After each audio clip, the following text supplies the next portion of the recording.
Hay dolores que no estallan, no hacen ruido, no se anuncian, no rompen nada. Se filtran muchas veces en silencio. El desamor es uno de ellos. No llega como tormenta, sino como estación. Una estación que cambia el clima por dentro hasta volver todo árido. Y uno ni se da cuenta cuándo dejó de florecer algo que antes parecía eterno. El desamor no siempre duele por lo que se pierde, sino por lo que revela al final. Nos muestra cuánto de lo que llamábamos amor era realmente amor, y cuánto era miedo, costumbre, vanidad o mentira. Y sin embargo, incluso el desamor enseña. Enseña a mirar distinto, a amarse distinto, a seguir creyendo que el amor sigue siendo posible, aunque cambie de forma.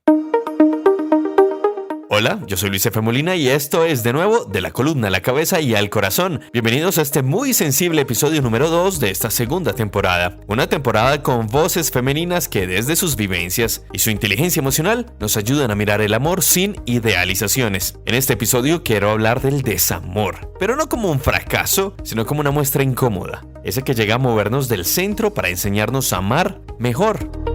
Pero no creo que sea posible que una persona tenga como una percepción propia de decir que es capaz de desamar, pues porque el amor existe de muchas formas. Y para hacerlo me acompaña una mujer a quien admiro profundamente, mi amiga Manuelita Arias Arango. Una mujer sensible, alguien que ha amado, que ha cuidado y que también ha tenido que aprender a dejar ir. Con ella vamos a pensar desde la vida real qué significa amar bien y cómo se sobrevive al desamor sin endurecerse. Y al final, en el extratiempo, me tomaré el atrevimiento de compartirles un cuento sobre la dignidad.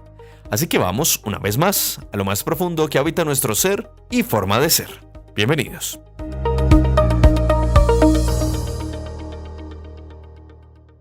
¿Qué es el desamor?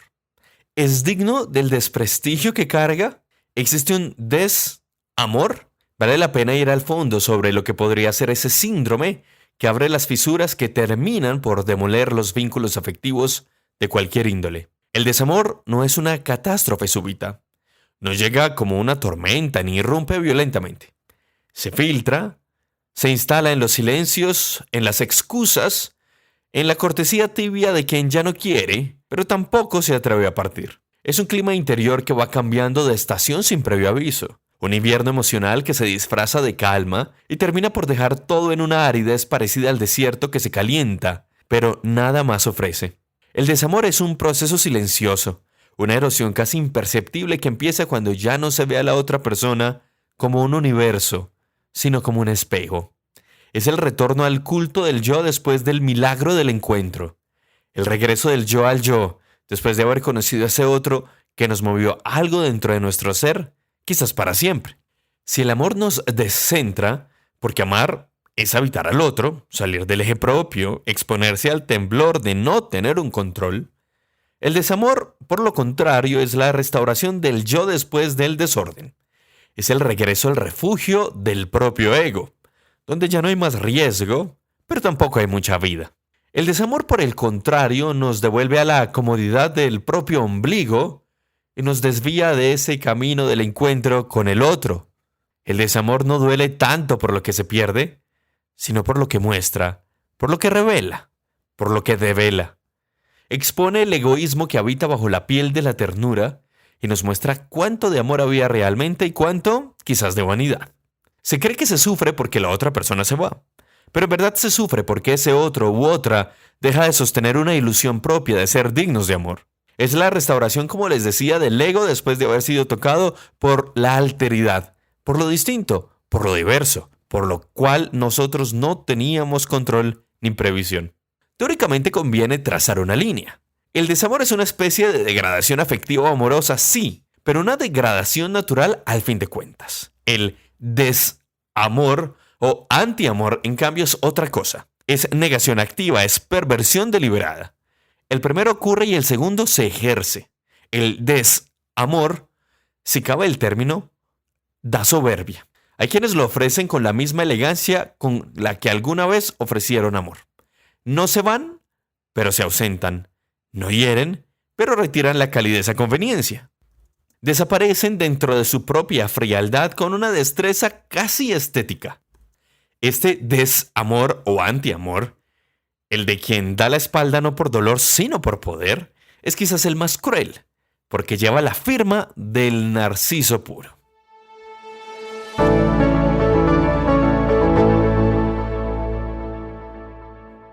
En este episodio me acompaña Manuelita Arias Arango, alma tierna, amiga y mujer que se ha permitido sentir. Manuelita encarna esa sensibilidad serena de quien ha hecho del amor una búsqueda consciente y del desamor una escuela silenciosa también. En sus palabras siempre hay una mezcla de ternura y claridad. Entiende que amar no es salvar ni poseer, sino acompañar. Con ella conversamos sobre cómo se ama bien, qué se aprende cuando algo se rompe, y por qué incluso la distancia o el dolor pueden ser actos de amor cuando se viven con gratitud. Aquí va la primera parte del diálogo. Vámonos de una vez con la entrevista y mi invitada, como ya lo referencié, es mi buena amiga Manuelita Arias Arango. Ella está conmigo para que dialoguemos sobre esto. Nosotros hemos pasado en conjunto por varias etapas de la vida y por eso me parece muy importante y es óptimo que hoy podamos hablar sobre esta columna.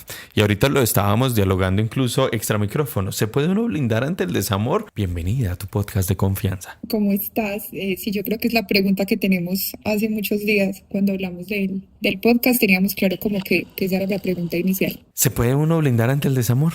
Es que yo creo que blindarse ante el desamor sería blindarse ante el amor. Sí. Entonces creo que, y tú y yo somos pro amor, entonces creo que no estaríamos muy de acuerdo en que nos blindemos ante ese sentimiento, esa emoción. Bueno, entonces no, yo creo que no, pero vamos a... Una de las cosas que me ha llamado mucho la atención de escribir esta columna, de hacer este podcast, es quizás la sutil diferencia que hay entre la palabra des-amor y la palabra desamor. Porque yo siento como... tú conoces, por ejemplo, el anticariño, el descariño no existe. El desafecto no existe. Entonces, desamor y desamor como vocablo sí existe. Pero si tú lo vas a traducir en el inglés, unlove, desamar, no sé. Pero el término sí existe en francés y también en italiano. ¿Y qué es el desamor? Porque ese es el punto. Yo tengo un gran problema filológico, lingüístico, ontológico y fenomenológico con la palabra desamor. ¿Qué opinas? Es que es complicado porque lo que tú dices, yo creo que hay sentimientos que no podemos dejar como de sentir. Creo que el amor es propio. No creo que el amor sea del otro. Es lo que tú dices, el descariño no existe porque yo tengo cariño hacia algo. Es lo mismo, yo tengo amor hacia algo, entonces creo que pasa igual. Si lo separamos, lo que tú dices, el desamor tal vez puede ser un proceso, entonces cambia un poquito ahí, pero no creo que sea posible que una persona tenga como una, pues no sé, una percepción propia de decir que es capaz de desamar, pues porque el amor existe de muchas formas. Entonces, no sé, yo creería que no sé tú. Yo en mis columnas suelo habitar en muchos grises, pero en esta fue un poco más radical. Y como lo decía yo ahorita, yo digo que el desamor no es lo contrario al amor. No. Es la degradación del amor. Quizás la versión más rudimentaria y quizás su mutación hacia el egoísmo. Y porque el egoísmo es, bueno, reencauzo todo el amor hacia mí, pero versión yoísta, y dejo de dar amor. Eso a veces puede ser muy tomado en serio por la sociedad actual que dice, no, uno se tiene que amar mucho, se tiene que amar mucho. Pero no ese es el punto. El punto es, el desamor llega cuando yo llego, estoy amando a una persona, suspendo los servicios amorosos y los regreso a mí. ¿Eso sería el desamor? No, porque es que también mientras tú le puedes estar dando amor a la otra persona, te puedes estar dando amor a ti mismo y le puedes dar amor a tu familia. Por eso te decía, el amor está como en tantas formas que no es posible que tú como persona decidas desamar, ¿cierto? Entonces, tal vez puede cambiar la forma en cómo lo expresas, lo que tú dices. Se suspende el servicio hacia esa persona, que es algo que hemos hablado mucho, y es cómo vives ese proceso.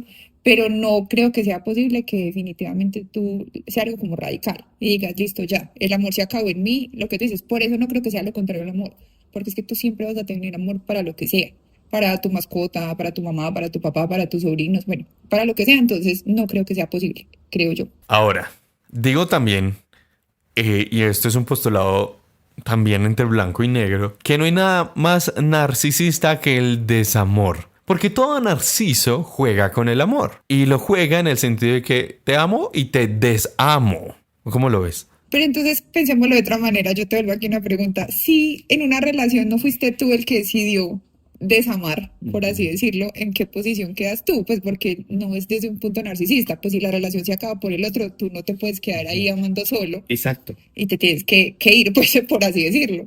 Y ese es un punto muy interesante. ¿Qué se hace con el amor cuando se termina la relación? Porque yo no creo que el amor se acaba cuando se acabó la relación. Ah, no, se acabó, ya no lo amo más. No. ¿Qué se hace con ese amor? ¿Cómo se transforma? ¿Cómo se cambia? No sé si has visto estos escritos que uno encuentra por ahí que dicen que tú tienes como saber dos personas cuando fue el que terminó y el que casi que dejaron. El que terminó obviamente tiene como, yo pienso que se blinda en cierta forma porque terminó y se blindó, en cambio el otro se empieza a reconstruir, empieza como a encontrar otros espacios. Lo que tú dices, se hace amor a sí mismo. Yo no creo que de una manera egoísta, yo creo que es una forma en la que él dice, no tengo mucho amor para dar, es un amor que tal vez me dejé de dar porque a veces nos entregamos mucho al otro. Y la otra persona que fue la que se fue muy bien, entre comillas, es la que más o menos a los 6 meses al año tú vas a ver un poco más, ¿cuál será la palabra? Como un poco más tocada con esta decisión, pues porque es en ese momento donde tú empiezas a sentir ese desamor, porque es que el otro estaba muy seguro del amor de esa persona cuando la dejó, pero cuando ya se da cuenta que el otro no lo ama, pues simplemente dice, ah, bueno, me quedé sin ese amor y empieza a vivir el proceso que ya vivió tal vez la otra persona. Sí, porque de todas maneras amar es exponerse. Exponerse incluso al desamor, que es lo más paradójico. Es como si el amor también tuviera ese riesgo en términos y condiciones o en la letra pequeña de que si tú amas, estás expuesto al desamor. Sí, tenemos que estar preparados, pues porque así como están las relaciones que se construyen, porque no creo que lo que hemos hablado, el amor no es eterno, el amor se construye, el amor es una decisión, pero también puede llegar un punto en que ese amor no va más y puede que llegue, no va más por decisión mutua, no va más por una de las dos personas y ahí es donde puede ser un poco más difícil, cuando tú no estás preparado para que te desamen o tú tengas que desamar al otro. Sí, a ver, vamos a tratar de encapsular esto. Entonces, en la columna yo hablo sobre que el desamor sucede cuando esa vertiente de amor que se está dando a otra persona se detiene y se regresa en cierta manera como si fuera una forma de manipulación o poder. Eso por un lado, viéndolo como esa restauración del yo egoísta, del yo egocéntrico. Es como soy yo y manipulo a través del amor. Eso es desamor, porque es el refugio del ego, ¿cierto? Y el amor per se brota, se entrega o se otorga. Ahorita decíamos que no se da, si se da. ¿Se puede otorgar desamor o dar desamor así como se otorga amor? Pues yo pienso que más que otorgarlo, es, tú lo empiezas a sentir, pues empieza como a desvanecer ese amor positivo, pongámoslo como entre lo positivo lo Sí. negativo puede ser. Aquí un secreto ya revelado acá, los dos hemos pasado por relaciones sumamente narcisistas donde hemos aprendido otros matices del amor, ¿cierto? Ujú. Porque entonces es cuando uno empieza a descubrir que no todos amamos igual. Y yo creo que quedarse con eso también a veces es difícil, porque nosotros venimos de familias y tenemos ejemplos de relaciones donde hay amor, que cuando tú te das cuenta que el amor no es así para todos, entonces también ahí tú empiezas a experimentar ese desamor, porque tú te estás dando cuenta que el amor no es tan bonito como tú siempre lo has visto o como lo has tenido en tu alrededor. Y yo creo que ahí es donde choca y donde es duro entenderlo. Pues vamos con la columna y ya regresamos con la segunda parte. Si este episodio te está tocando el corazón, te invito a suscribirte al Substack de Luis, luisfmolinar.substack.com. Substack es un espacio de escritura, un boletín gratuito al que te puedes suscribir para recibir las columnas directamente a tu correo, o es también una especie de café virtual donde cada semana te llega una columna para leer con calma, desde el correo y desde el corazón. Allí nos leemos, con calma y sin filtros. luisfmolinar.substack.com.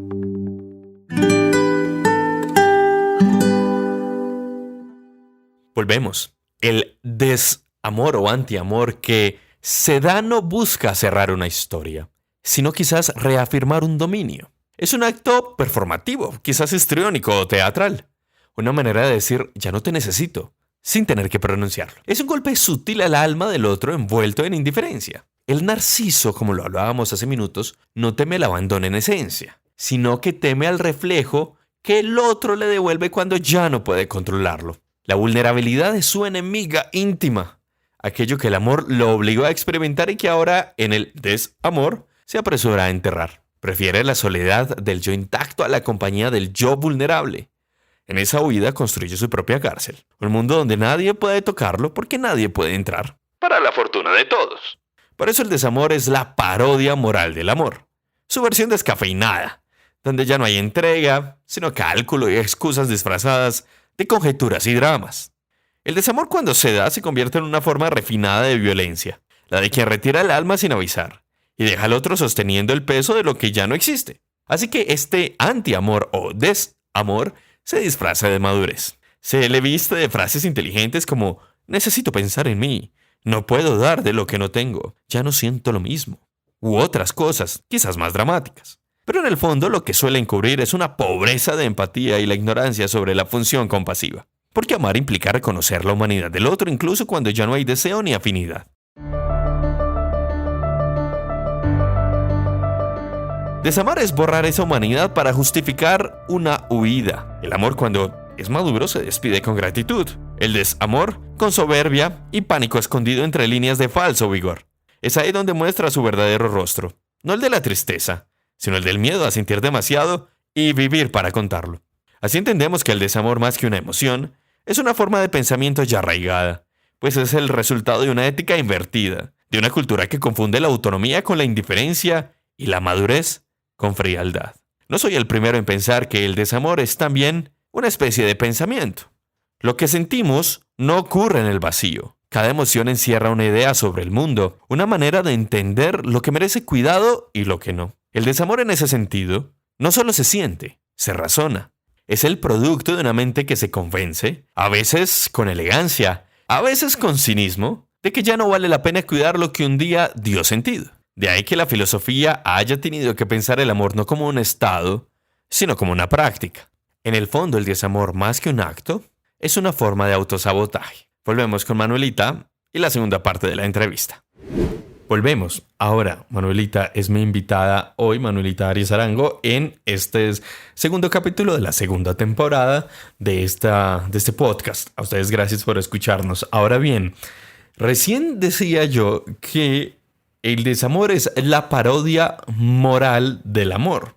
Y creo que ya en nuestra conversación lo hemos analizado. ¿Por qué? Porque es una versión descafeinada, desedulcorada, sin romanticismo quizás, donde ya no hay entrega, hay cálculo, e incluso hay excusas.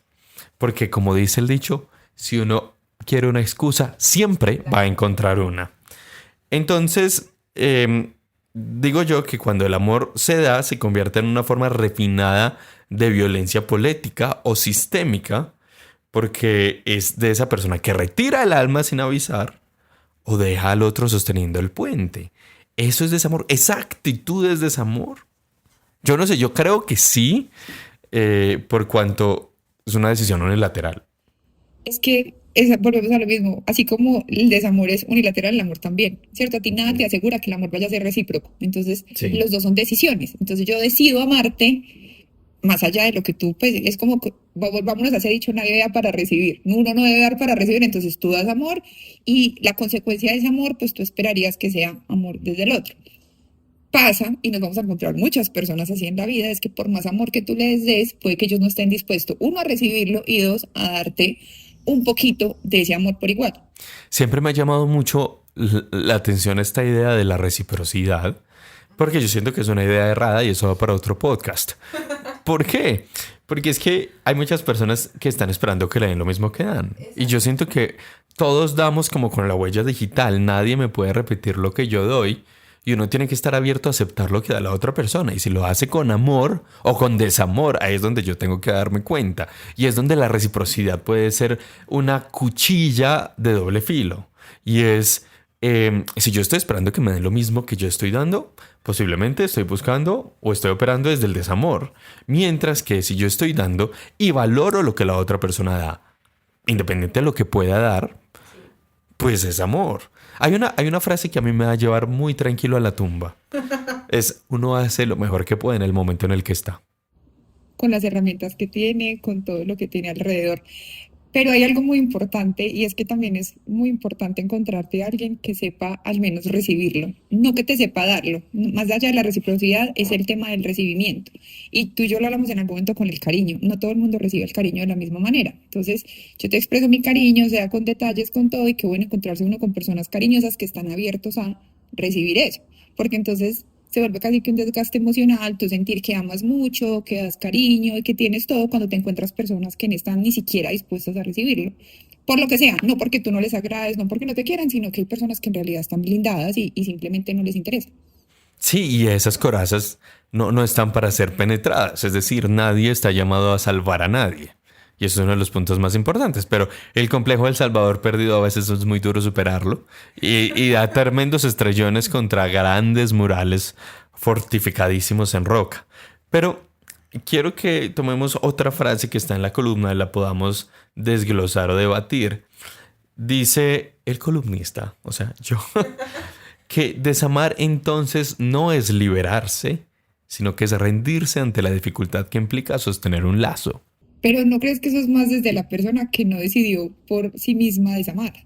Sí, aunque hay que ver que no, el amor no lo estamos mirando como un sacrificio. Ah, no, no, no. Y ojo que yo no soy enemigo de la palabra sacrificio, porque a veces en el amor hay que hacer concesiones que se deben hacer desde el amor, no desde la negociación o la falsa reciprocidad. Pero yo siento también que cuando uno se resigna, cuando uno se rinde, porque no puedo sostener el lazo por X o Y razón, ese amor que se deja morir ya es desamor, ya es antiamor. Deberíamos tener desamor y antiamor. Siento que sería muy bueno para poder entender las diferencias. Pero tú lo acabas de decir muy bien, es el amor que se deja morir. Y cuando tú decides que el amor que tienes dentro de ti se lleve, pues, y ya pues, muera dentro de ti, es ese amor específico, no todo el amor que tú tengas para dar. Entonces, creo que sí son como específicamente en algunos casos para algunas personas, cuando tú dices, no, es que mi amor hacia cierta persona ya se va a morir, porque pues lo que tú dices, yo para qué hago esfuerzos, para qué pues construyo cosas alrededor de una persona que no está haciendo lo mismo. Entonces ahí sí es una decisión que uno toma y es dejar morir lo que uno sienta y lo que uno tenga en ese momento por dentro. Sí, y además porque creo que el desamor no solamente es, o el amor para los vínculos. Imagínate donde todo el amor fuera exclusivo para las personas. El mundo no tendría sentido. Yo siento que también hay actos en la vida que pueden estar impregnados de desamor. Y el contrario del desamor no es el odio. Digamos que en la vida cotidiana el desamor puede ser el desgano, el desinterés, la apatía. Es que es como que se transforma, más allá de que se ya desapareció para siempre, yo creo que es una transformación y por eso a veces uno se tiene que reconciliar con ciertas ideas, con ciertas personas, con ciertos sentimientos, porque, no sé, lo que tú dices, el amor no es que sea amor y odio, sino que simplemente tomaste mucho a alguien, ya empieza esa etapa de desamor, ya estás dejando de sentir todo eso y no necesariamente se tiene que convertir en odio, se puede convertir en muchas otras cosas que te den tranquilidad y que te permiten obviamente seguir adelante sin sentir ese dolor que a veces deja esa sensación del desamor. Fin de este segundo bloque, pero ya llegamos después, en unos minutos, que vamos con una parte fortísima de esta columna que viene de uno de los filósofos que yo suelo citar, y ya regresamos con Manuelita Arias. Regresamos con más. Martha Nussbaum ha insistido en que las emociones no son irracionales, sino juicios de valor sobre lo que consideramos importante. Amar es reconocer que algo o alguien tiene peso en nuestro mundo.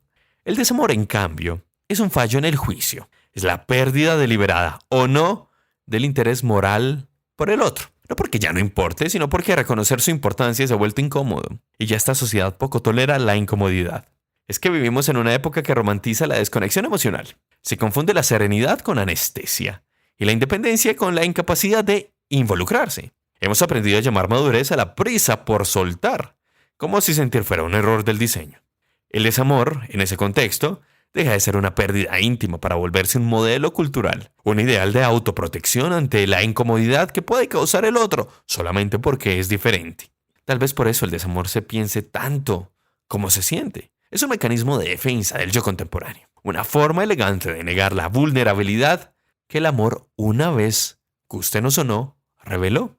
Pensar el desamor, es decir, racionalizarlo, es nuestra manera de fingir que no duele. Pero ese intento de control es, en sí mismo, el síntoma más claro de que seguimos amando, aunque lo hagamos a través del pensamiento o de emociones un poco más incómodas o tristes, como el odio, el rencor, el resentimiento o el drama. Regresamos con la última parte del diálogo con Manuelita Arias. Tercer y último bloque de nuestro diálogo. Estoy con Manuelita Arias y ella es mi contertulia invitada en este segundo capítulo de la segunda temporada. Y Søren Kierkegaard es uno de mis generalmente filósofos o pensadores que invito con regularidad a este espacio. Kierkegaard decía que quien ama se arriesga. Y en ese riesgo aparece algo que en la sociedad, y ya lo tocamos en el aspecto y bloque anterior, ese algo es algo que generalmente es rechazado. El sufrimiento. Quien ama se arriesga a sufrir. Y solo quien corre ese riesgo es capaz de aceptar la plenitud. Yo siento que ahí es cuando el amor pasa de ser esa fuente de dopamina increíble. Ay, estoy enamorado, soy feliz, te pienso, te amo, bla, bla. A ser ese amor de verdad, el amor vincular, el amor sacrificado, el amor auténtico. Ese que cuesta mucho. Me hiciste acordar de una película que estábamos hablando hace poco, y o sea, tenían como un sistema que te decía exactamente quién era tu alma gemela y te decía, es este y ya. Sí. ¿Cierto? Y la gente creía en ese sistema, era costoso inclusive el sistema, pero mucha gente decía, es que así no me tengo que seguir preocupando, pues ya sé que voy a la fija con esta persona, y mucha gente alrededor de ese sistema, ¿eres feliz? No, no tanto, pero si el sistema me dijo que era él, pues yo ¿por qué voy a contradecirlo?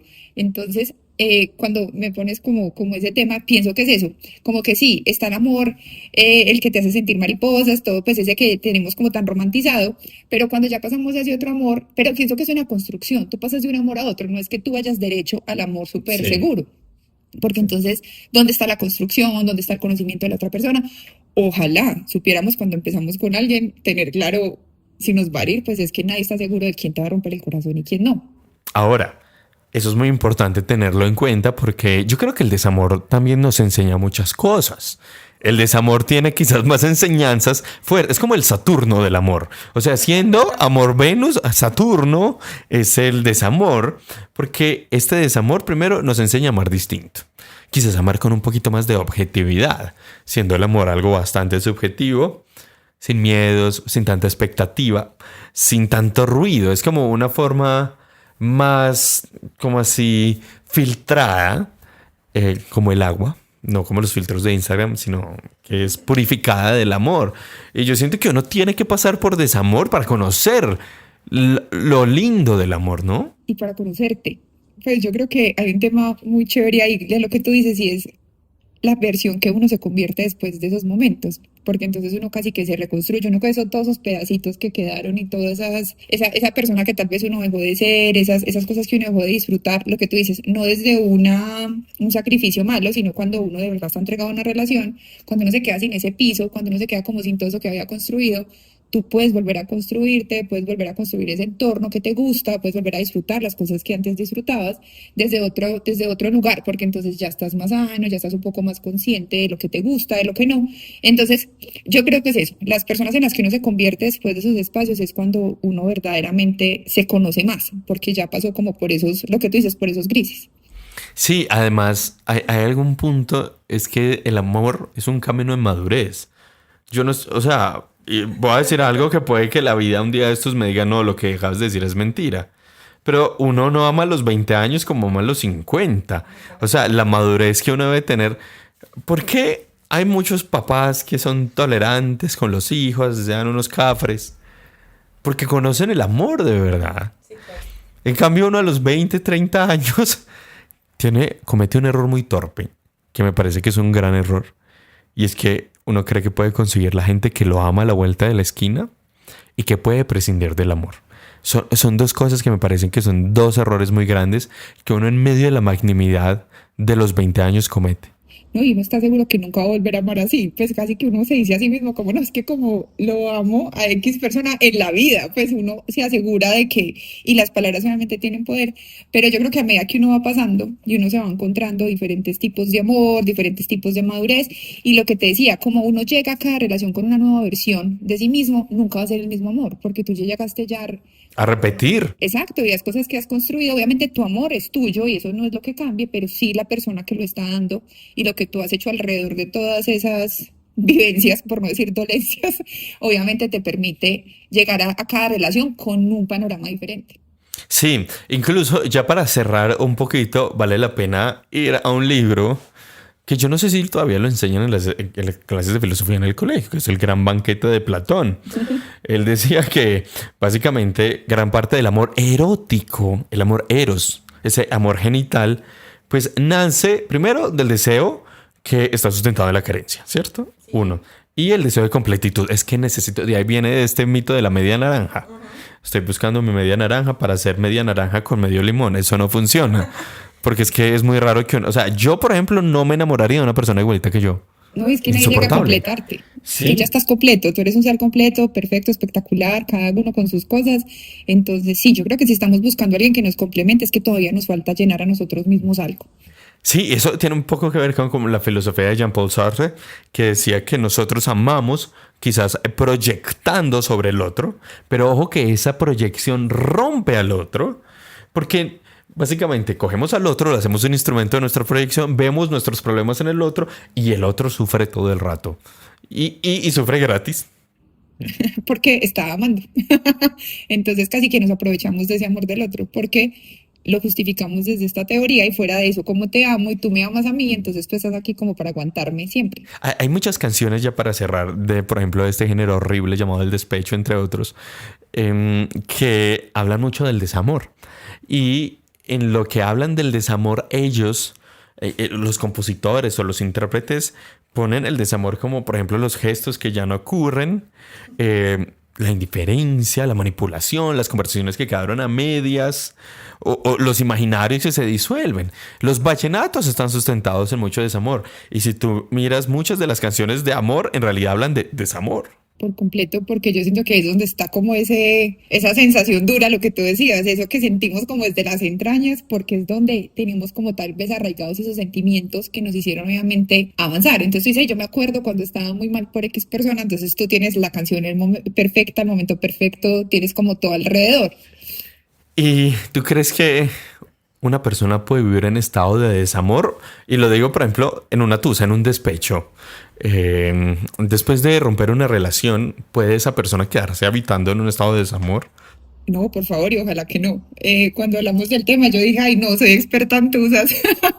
pero no, yo siento que hay que vivirlas. Yo escuché hace poquito una frase que me gustó mucho y decía que hay que vivir los sentimientos incómodos.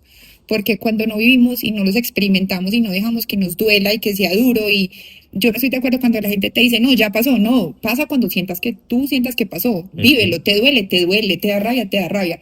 Pero siento que como colombianos, porque hablar de mi cultura específicamente, tendemos mucho, no sé si es como a invalidar los sentimientos o a pasarlos por encima. Entonces es como, ya sufriste suficiente tiempo. Cada quien sufre el tiempo que quiera, de la forma que quiera. Lo que sí espero es que lo superemos, no que nos quedemos en ese momento. Sí, me gusta mucho tu posición, pues porque nadie está obligado a estar con uno.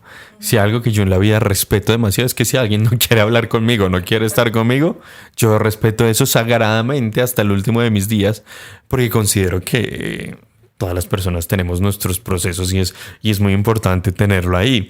Ahora, lo que no puede ser el lugar para el desamor es que habite en la culpa o que se siga proyectando en el otro. Es que tú eres la fuente del desamor, tú lo dañas, tú no sé qué. Eso es realmente traumático para la otra persona y muy dañino. Sí, yo te lo digo por una experiencia personal, yo más que la culpa arraigaba más que en el otro, arraigaba en mí, ¿cierto? Y es cuando uno se empieza como a replantear cosas que tal vez puedo haber hecho diferente, pero volvemos a lo mismo, todo pasa como debe haber pasado y todo sucedió de la forma que debe haber sucedido, ya simplemente es cómo afrontamos y cómo dejamos atrás esos sentimientos que nos dolieron, nos afectaron, pero cómo seguimos adelante, por lo que te digo, al final el amor existe y el amor va a estar, pues no creo que sea una decisión de decir, no, el amor nunca más, y son las personas que encuentran el amor mucho más fácil, cuando hay como esa posición. Para cerrar, creo que esta conversación me deja una posición muy edificante sobre el desamor, ¿sabes? Que no es eso a lo que hay que huir o mirar con recelo o alejar a todas luces, porque de cierta manera el desamor, si se convierte en una herida, si se convierte en un dolor o en un padecimiento, es una oportunidad, es una puerta para reconfigurar la forma en la que nos relacionamos y la forma en la que amamos y nos amamos. Pero insisto, amarse no es yoísmo y pueden escuchar la columna y el podcast de hace rato que ojo con el yoísmo, porque la autoestima no es yoísmo. Hay que practicarlo bien. ¿Algo que nos queda en el tintero? No, sí, lo que tú dices, yo pienso que es como quitarle ese enfoque negativo, es pasarlo, vivirlo, pero yo siento que siempre tenemos, y ojalá te quede y nos quede a los dos de esto y lo que hemos hablado siempre en nuestra amistad es, todo se pone mejor, siempre llegan mejores personas y siempre llegan mejores momentos, como que no todo se ve tan gris como los vemos en esos momentos, sino que yo sí creo que siempre todo se Sí. pone mejor. Una aclaración, este podcast estaba planeado hace muchas semanas para que no crean que es algo muy fresco ni que estamos en un proceso de desamor o algo así, solamente que queríamos reflexionar porque mi querida amiga Manuelita se me va para México. Entonces me abandona presencialmente, solo presencialmente, por un tiempo. El próximo lo grabamos allá. El próximo será allá. Querida, gracias por estar aquí. Gracias a ti por invitarme, por hacerme parte de tu vida siempre. Amén. Ya regresamos con el final de la columna y luego con el extratiempo que hoy viene hecho cuento. Si alguna vez te has sentido fuera de lugar, si estás aprendiendo a amar en tiempos del descarte, si el silencio te ha dolido o salvado, este es tu lugar. Sigue explorando de la columna a la cabeza y al corazón. El podcast de Luis Felipe Molina, donde las palabras bajan al cuerpo y las emociones encuentran nombre. Hay episodios sobre tocar fondo con dignidad, sobre la fe que abraza, sobre la gracia de ser espontáneos y el derecho de no estar siempre disponibles. Son conversaciones reales, son columnas que respiran. Hay dolor, ternura y sentido, humano y auténtico. Escúchalo donde sea que oigas tus podcasts, de la columna a la cabeza y al corazón. Tu casa también está aquí. Cerremos esta columna. Eric Fromm, en El arte de amar, cuya lectura sigo promoviendo en este espacio, advertía que amar no es un sentimiento pasajero, sino un acto de voluntad que requiere disciplina, fe y humildad.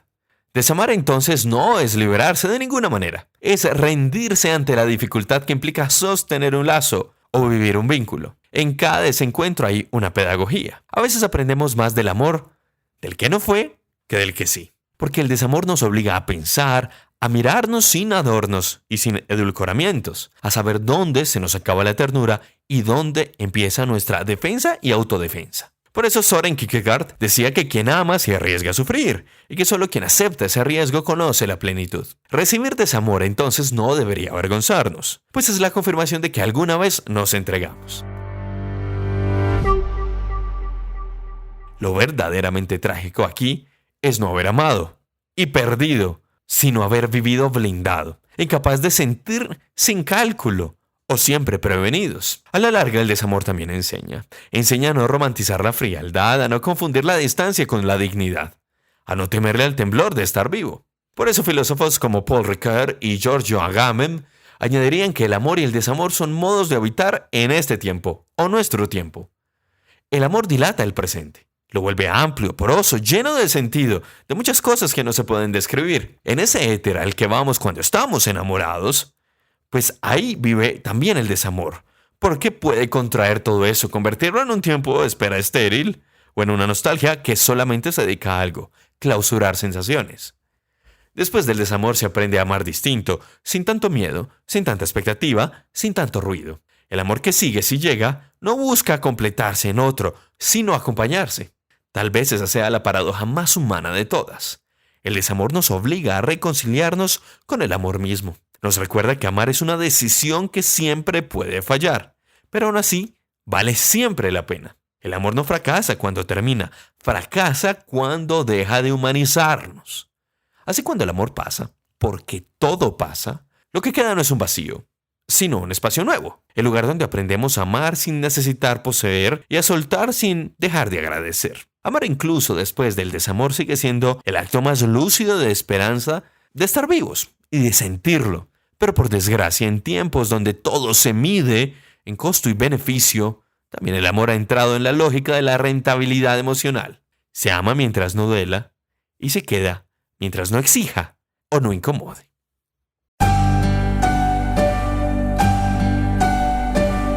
Tiempo de El Extratiempo.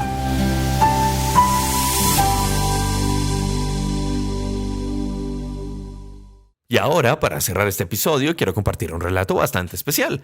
Se trata de un cuento que escribí en un tiempo en que tuve que aprender a soltar lo que no sabía quedarse, siempre en plena ambigüedad, y a reconocer que no todo vínculo que parece amor lo es. Hay relaciones que se vuelven espejos rotos y muy incómodos para una o ambas partes, porque devuelven solo fragmentos, promesas o reflejos de algo que nunca termina de ser. Así que este cuento nació de esa necesidad de dejar de esperar barcos que nunca piensan atracar y de construir por fin una casa propia, sólida, sencilla y en paz, sobre todo con mucha luz. Lo escribí en medio de un naufragio, cuando el mar del desamor parecía no tener orilla y ya era necesario estar a salvo y sin dramas. O conjeturas de medianoche, cuando la luz de la sabiduría obviamente no aparece.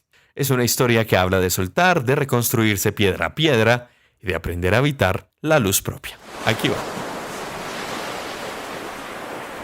Titulado El alba y la casa de piedra. Había una vez un hombre que, durante 5 largas estaciones, esperó a un barco. El barco llegaba y siempre se iba, y nunca atracaba del todo. El hombre le preparaba puerto, reparaba el muelle, encendía faroles por si el barco alguna vez volvía de noche. Cada vez que lo veía aparecer en el horizonte, el corazón se le llenaba de esperanza, aunque sabía en el fondo que éste nunca se quedaría. El barco siempre encontraba una excusa para zarpar. El viento, la marea, las corrientes, todo lo que lo incomodara. Y el hombre, que confundía la fiebre con amor, se convencía de que si construía un muelle más fuerte, entonces el barco, por fin, echaría anclas. Y así pasaron los años.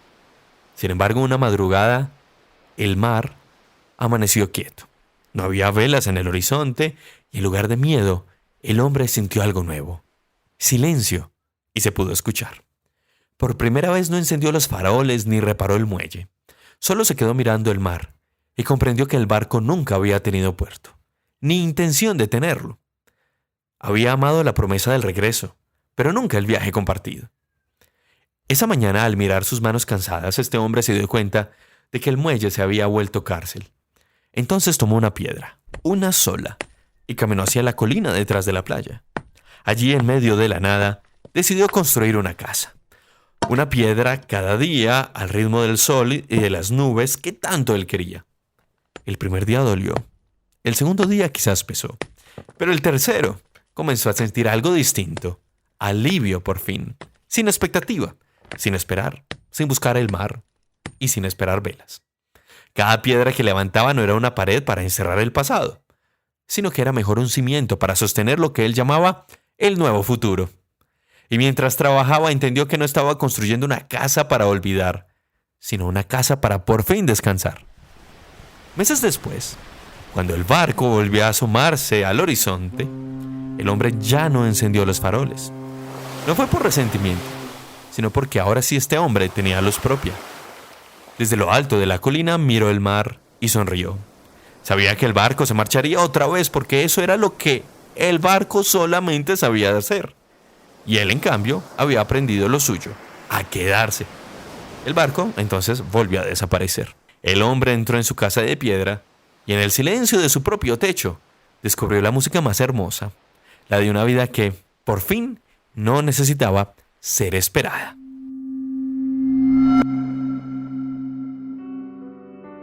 Este ha sido el episodio número 2 de la columna de hoy y de, naturalmente, esta segunda temporada de la columna La Cabeza y al Corazón, un podcast que sabemos que cientos de ustedes aman escuchar y yo les agradezco mucho.